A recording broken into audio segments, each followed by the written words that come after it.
Vous le savez, nous n'avons pas souhaité reproduire le confinement du printemps dernier qui s'était traduit par une mise à l'arrêt brutale de la vie économique, sociale et éducative de notre pays. Les effets que nous pouvons mesurer sont à ce jour cohérents avec ce que nous recherchions. Quel est l'impact de ce confinement sur l'épidémie?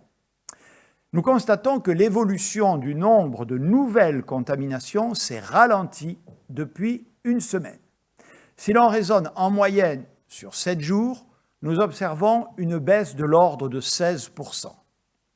Cette évolution doit être interprétée de manière positive, mais prudente. L'enseignement que je tire de ces différents éléments est que notre stratégie de confinement, fondée sur un équilibre différent qu'en mars dernier, semble produire les premiers effets attendus, même si nous devons rester, je vous l'ai dit, très prudents. Nous pouvons tirer de cela 3 autres conclusions. La première est qu'il serait irresponsable de lever ou même d'alléger le dispositif dès maintenant. Avec le président de la République, nous avons donc décidé ce matin de maintenir inchangées, au moins pour les 15 prochains jours, les règles du confinement.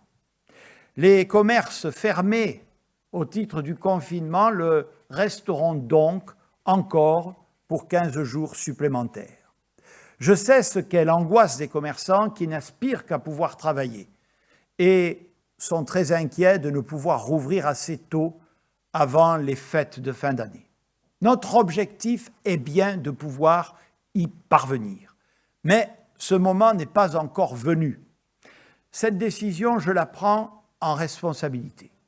Elle est lourde et difficile, mais mon rôle n'est pas aujourd'hui dans le sens de la facilité, de céder à la pression, de faire ce qui serait espéré par beaucoup, et je les comprends, au risque de tout compromettre et de nous obliger à refermer dans 2 semaines et peut-être pour tout le mois de décembre. Si au contraire, comme nous l'espérons, la tendance observée ces derniers jours se confirme, nous pensons que le pic de la 2e vague pourrait être atteint dans nos hôpitaux en début de semaine prochaine. Comme vous le voyez sur le graphique qui s'affiche, cela signifie qu'à partir de la semaine prochaine, le nombre de patients Covid en réanimation pourrait, nous l'espérons, commencer à diminuer.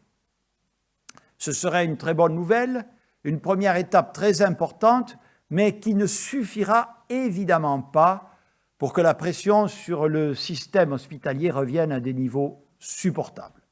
Si l'augmentation des chiffres des prochaines semaines confirmait que nous restons bien en ligne avec cette perspective, des premières mesures d'allègement pourraient intervenir à compter du 1er décembre.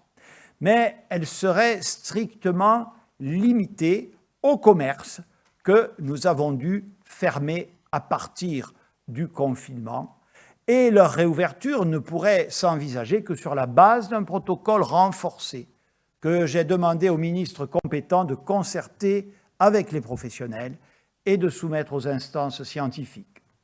Cette première étape ne pourra cependant pas concerner d'autres établissements recevant du public où les risques de contamination sont par nature plus élevés, comme par exemple les bars, les restaurants et les salles de sport. Bien entendu, pour ces établissements, des mesures de soutien et d'accompagnement seront maintenues. Notre objectif est de pouvoir permettre un nouvel allègement au moment des vacances de Noël, afin que les Français puissent passer des fêtes de fin d'année en famille. Mais celles-ci ne pourront pas se tenir de la même manière que d'habitude.